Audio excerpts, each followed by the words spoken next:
Hello, आवाज येतोय का?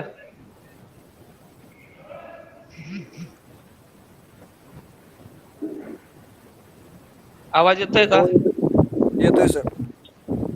हा ठीक आहे बघा. व्हिडिओ कॅमेरा चालू आहे त्याचा काय आवाजही नाही. मोबाईल वर घेऊया आपण. ठीक आहे.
हॅलो, आवाज येतोय?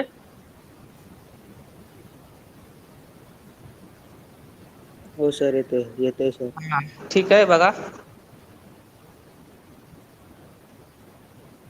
पुढचा पार्ट घेऊया. लास्ट लेक्चरला आपण टाइप ऑफ एफबीसी पाहिलं होतं. ठीक आहे. फ्लुइडाइज्ड बेड कंबशन 3 टाइप होते. Bubbling, circulating and pressurized FBC. ठीक आहे. पुढचा पार्ट घेऊया आपण.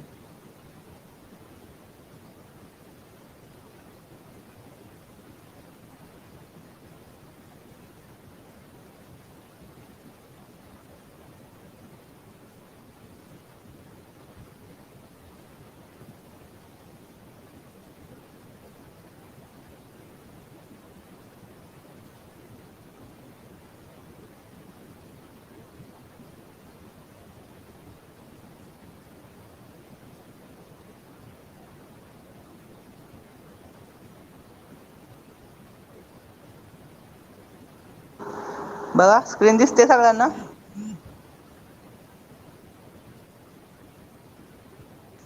हॅलो, स्क्रीन हो दिसते सूरज?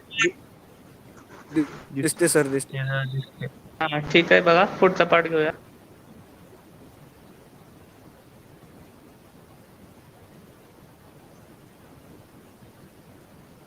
इथंपर्यंत झालं होतं. ठीक आहे. बबलिंग, सर्क्युलेटिंग अँड प्रेशराइज्ड त्या पुढचं घेऊया.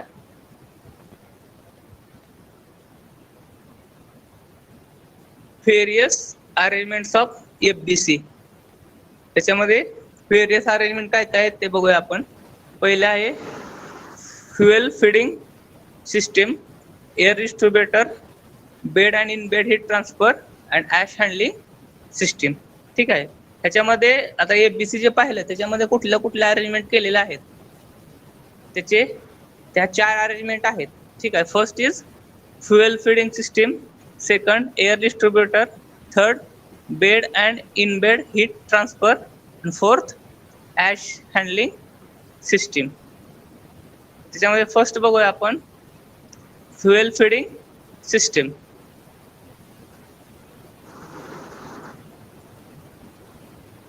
फ्युएल फीडिंग सिस्टीम मध्ये काय असतंय बघा, लाइमस्टोन किंवा कोल असते. ठीक आहे.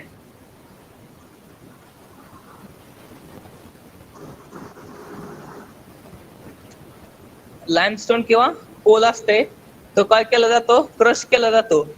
म्हणजे त्याची पावडर केली जाते. त्याची साईज किती आहे, 1 ते 6 mm च्या दरम्यान तो काय केला जातो, क्रश केला जातो.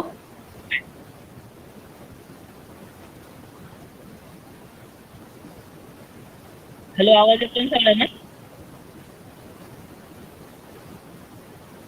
हॅलो, हो सर येतोय येतोय येतोय. ठीक आहे. बघा फर्स्ट आहे फ्युएल फीडिंग सिस्टीम. त्याच्यामध्ये काय बघा 2 मेथड आहेत, अंडर बेड आणि ओव्हर बेड. ठीक आहे. अंडर बेड मध्ये काय असं असतंय, तुमचं लाइमस्टोन असेल किंवा कोल असेल, काय केलं जातं, क्रश केलं जातं. पावडर केली जाते. ठीक आहे. ते पावडर 1 ते 6 mm त्याची ग्रेन साईज असते. त्या 1 ते 6 mm मध्ये आणि प्रेशरने काय केलं जाते, सप्लाय केली जाते. ठीक आहे. ओव्हरबेड अंडरबेड मध्ये कसं असते, काय केलं जाते, ब्रश केले जाते. ठीक आहे. त्याची साईज किती आहे, 1 ते 6 mm. क्रश करतो म्हणजे काय करतो आपण, पावडर करतो. त्याची ग्रेन साईज 1 ते 6 mm आहे. ठीक आहे. आणि ते प्रेशरनं, म्हणजे आपण न्यूमॅटिकली म्हणजे त्याच्यामध्ये एअर मिक्स करून ते कंबशन चेंबरला सप्लाय केलं जातं. हे कशाच्या अंडर येतं तर अंडर येते. ठीक आहे. बघा, अंडरबेड न्यूमॅटिक फिडिंग म्हणजे if the fuel is coal it is crushed to 1 to 6 mm size. ठीक आहे. आणि न्यूमॅटिकली काय केलं जातं, न्यूमॅटिकली म्हणजे कसं असते, एअर प्रेशरनं काय करतो आपण, फोर्सफुली कंबशन चेंबरला सप्लाय करतो. ठीक आहे. त्याच्यानंतर आहे बघा over bed. The crushed coal 6 to 10 mm size. ठीक आहे. आता 6 ते 10 mm त्याची साईज असते क्रशड कोलची. आणि ते आपण coal bunker to spreader by screw conveyor, म्हणजे स्क्रूच्या सहाय्याने आपण काय करतो, आतमध्ये ते ढकलतो. ठीक आहे. म्हणजे थोडक्यात तुम्ही जे पिचकारी वगैरे पाहिले असेल, त्याच्यामध्ये कसं असते, आतमध्ये पाणी असते रंगपंचमीच्या वेळेस, आणि बाहेरून आपण किंवा इंजेक्शन असेल तुमचं, इंजेक्शनच्या सहाय्याने आपण काय करतो, ढकलतो. ठीक आहे. इंजेक्शन आत जसं ढकलेल तसं काय होतं, पाणी बाहेर पडलं जातं. तसं आतमध्ये बिकर असते, बंकर असते. त्या बंकर मध्ये हे कोल फीड केलेलं असते आणि बाहेरच्या सहाय्याने आपण ते स्क्रूच्या सहाय्याने आतमध्ये प्रेशरनं ढकलतो. त्यामुळे काय होतंय, हे जे कोल जो आहे किंवा हे जे फ्युएल आहे ते कंबशन चेंबरला सप्लाय केलं जातं आणि पुढे त्याचं कंबशन होतं. ठीक आहे. हे झालं तुमचं ओव्हरबेड. फ्युएल फिडिंग सिस्टीम मध्ये समजलं, 2 पार्ट आहेत. पहिला आहे अंडरबेड, दुसरा आहे ओव्हर बेड. अंडरबेड मध्ये 1 ते 6 mm पर्यंत कोल क्रश केला जातो आणि एअर प्रेशरनं तो कंबशन चेंबरला सप्लाय केला जातो. ठीक आहे. आणि ओव्हरबेडला कसं होतं, 6 ते 10 mm पर्यंत तो क्रश केला जातो आणि बंकरच्या सहाय्यानं तो काय केला जातो, फीड केला जातो. ठीक आहे. नेक्स्ट आहे बघा air distributor. Air distributor. The purpose is introduce the fluidized air through the bed cross section, hitting the solid particle constant motion. आता हे जे कंबशन आहे, फ्युएलचं कंबशन होण्यासाठी एअर महत्वाची आहे. एअर मध्ये काय असते, ऑक्सिजन नसेल तर कंबशन होत नाही. ऑक्सिजन सप्लाय करून आपण कंबशन करतो. ह्याच्यामध्ये काय असते, distributor is constructed from metal plate having number of nozzles or nozzle with bubble caps. म्हणजे डिस्ट्रीब्युटर असतोय, त्याला होल्स असतात, होल्सला नोझल बसवले असतात. नोझल काय करतात, व्हेलॉसिटी वाढवतात. ठीक आहे. नोझल बाहेर असतील, नोझल काय करतात, एअरची व्हेलॉसिटी वाढवतात. त्याच्या सहाय्यानं आपण काय करणार आहे, कंटिन्युअसली कंबशन चेंबरला एअर सप्लाय करणार आहे. एअर सप्लाय होत नसेल तर कंबशन व्यवस्थित होणार नाही. हे 2 झाले arrangement, fuel feeding system and air distributor. ठीक आहे. त्याच्यानंतर बघा बेड आणि इनबेड हीट ट्रान्सफर आहे. ठीक आहे. आता बेड मध्ये काय आहे बघा, bed material can be sand, ash, crushed, refractory और लाइमस्टोन. ठीक आहे. आता बेड मध्ये काय असतंय सांगितलंय, बेड म्हणजे काय असतंय तर जे फ्युएल बर्न होणार आहे, त्या फ्युएल जे बर्न होणार आहे त्याचा सॉलिड पार्ट असतो, म्हणजे त्याचा एक प्रकारचा शेप न आपण बेड तयार केलं असतं, बेड सारखं स्ट्रक्चर तयार केलेलं असतं. कशाचं, फ्युएलचं. ठीक आहे. मग त्याच्यामध्ये काय काय असू शकतंय, सँड, ऍश, क्रशड, रिफ्रॅक्टरी और limestone with an average size of 1 mm. 1 mm पर्यंत त्याची साईज असणार आहे. ठीक आहे. म्हणजे बेडवरती कसा बेड आपण तयार करतो, म्हणजे आपल्या घरामध्ये जसा बेड असतोय तसा इथं फ्युएलचा आपण काय करतोय, बेड तयार करतोय. आता बेड तयार करायचं म्हटल्यानंतर आपल्याला सॉलिड पार्टिकलची गरज आहे. ठीक आहे. पावडर सारखी स्ट्रक्चरची गरज आहे. लिक्विड जर असेल तर तसा बेड होणार नाही. ठीक आहे. मग ते मटेरियल कुठलं फ्युएलचं, सँड असेल किंवा ऍश असेल किंवा क्रशड रिफ्रॅक्टरी लाइमस्टोन असेल. ठीक आहे.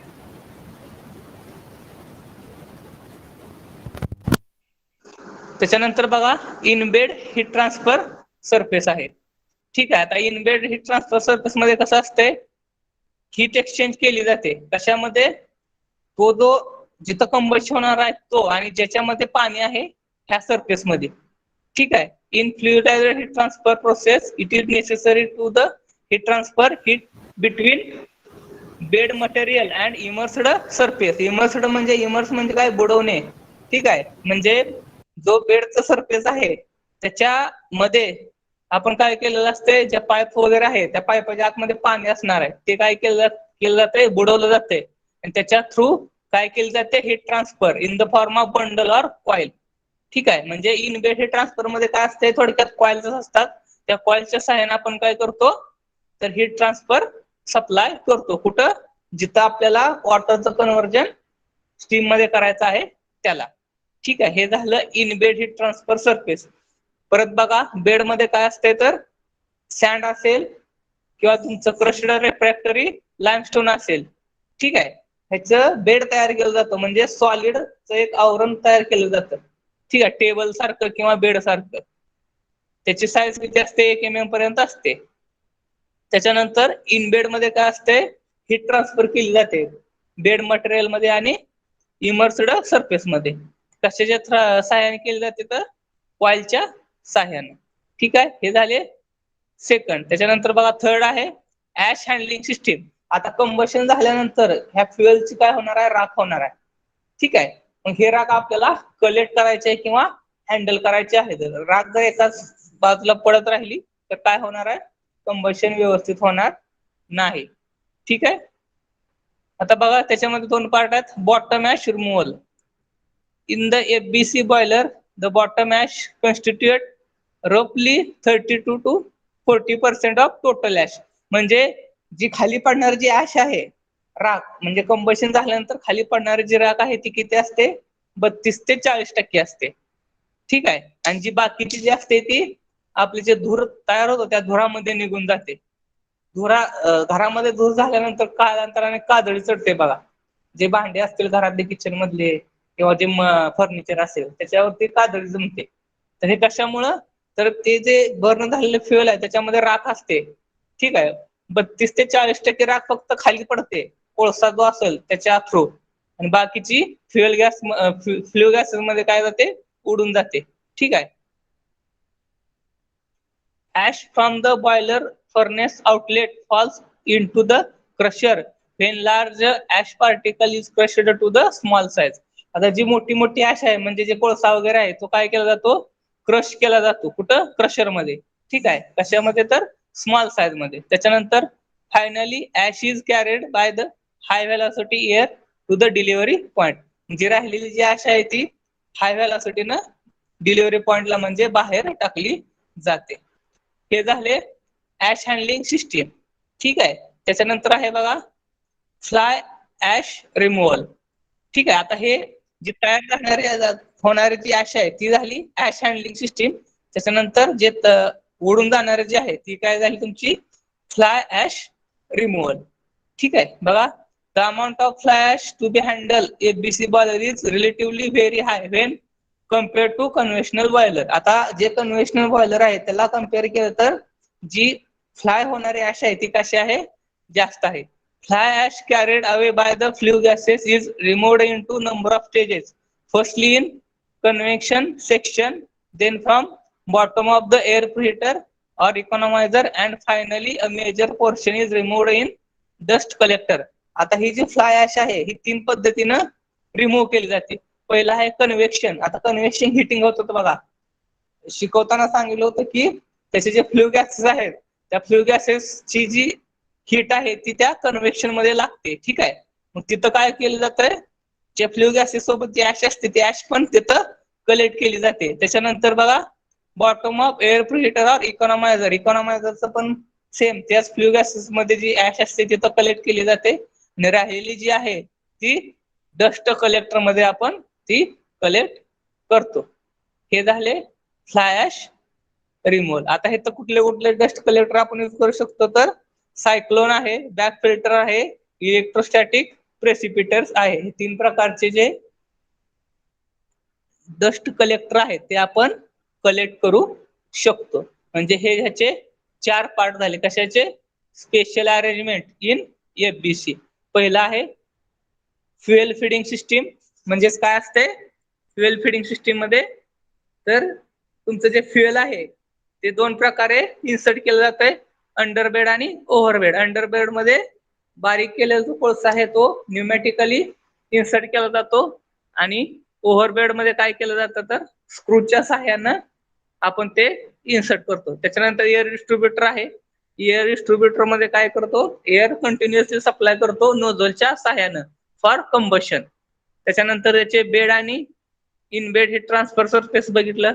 ठीक आहे. बेड मध्ये आपण लाईमस्टोन किंवा कोळसा असेल ते सॉलिड मध्ये, आता पावडर जे असते, पावडर जर आपण कॉम्प्रेस केली, घट्ट पकडली तर काय होते? त्याचं सॉलिड मध्ये रूपांतर होते. ठीक आहे. म्हणजे थोडक्यात तुम्ही जे पावडर वगैरे असेल, आता सिमेंट असेल त्याच्यामध्ये पाणी ओतलं तर ते काय होतंय?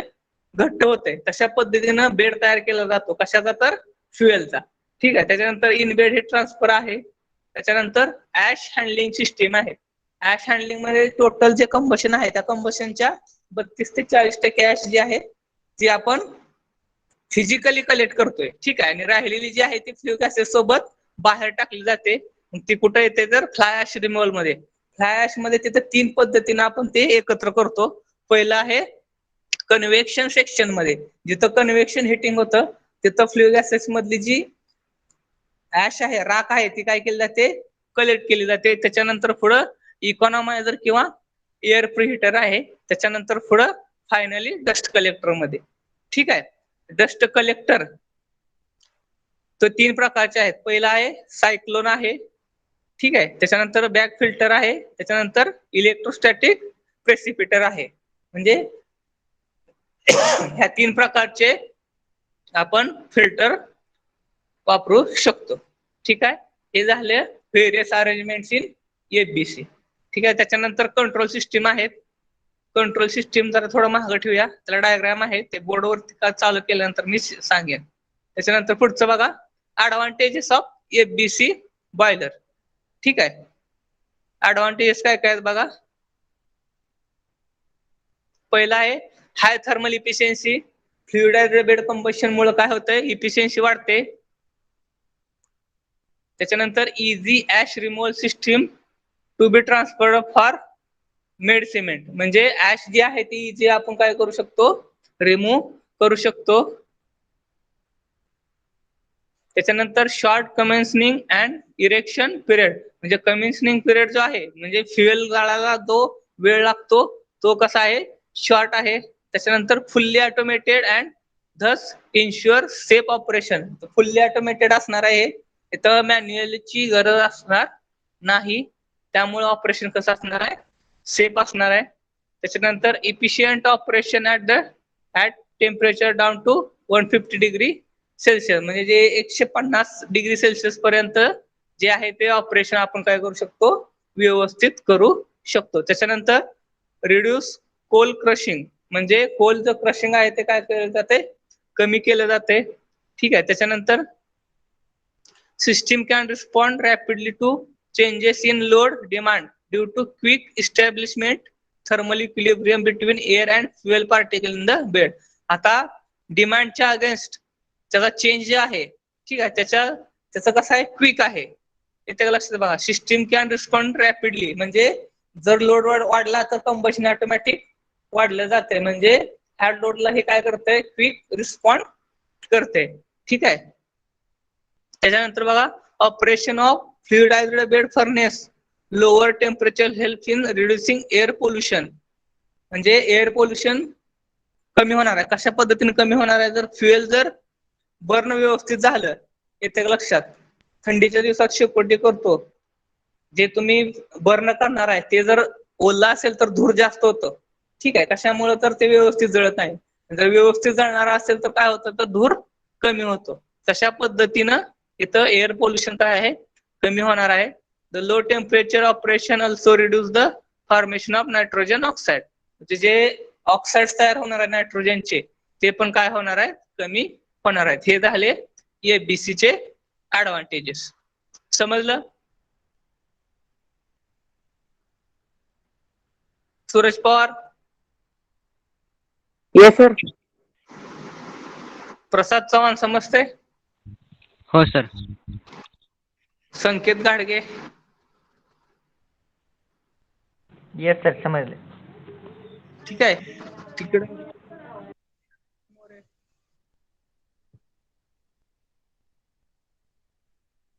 तुझ्या पवार समजते? हा सर. प्रसाद जोशी,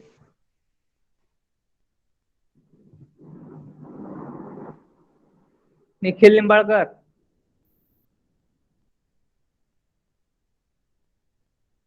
तुषार, हा सर समजलं.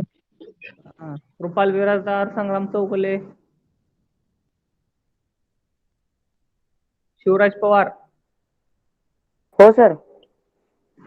हा सर समजलं.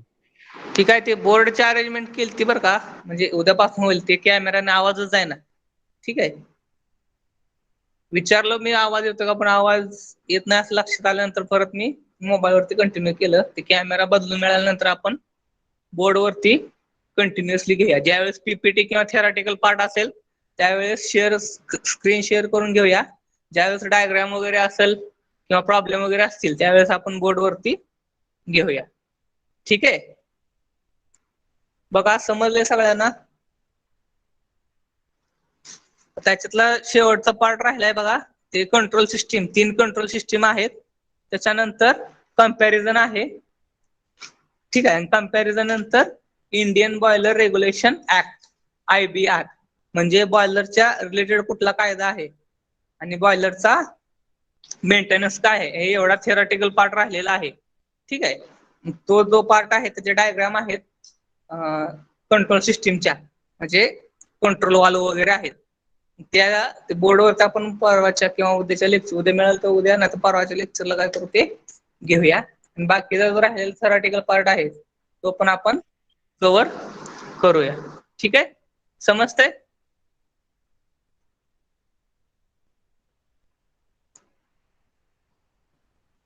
सतीश कदम. हो सर. हा ठीक आहे. पुढच्या लेक्चरला बघा आपण मायक्रो प्रोजेक्ट जे आहे मी लिस्ट प्रिपेअर करतो मायक्रो प्रोजेक्टची. प्रत्येकाला एक एक मायक्रो प्रोजेक्ट देतो, म्हणजे दिवाळीच्या सुट्टीमध्ये तो होऊन जाईल. ठीक आहे. Okay sir. मागच्या वेळेस जसं केलं होतं, मॉडेल असेल मॉडेल, थेरॉटिकल असेल थेरॉटिकल, तशा पद्धतीचा तुम्ही मायक्रो प्रोजेक्ट करायचा आहे. ठीक आहे. उद्याच्याला टेस्ट आहे, उद्याच्याला क्लास टेस्ट आहे. ठीक आहे. 20 मार्काची. त्याचं लिंक तुम्हाला टायमिंग वरती येईल, त्यावेळेस तुम्ही ते सॉल्व्ह करायची आहे. ठीक आहे. चालतंय. बघू राहिलेलं पार्ट परत. लेफ्ट झालं तर चालेल, काय प्रॉब्लेम नाही.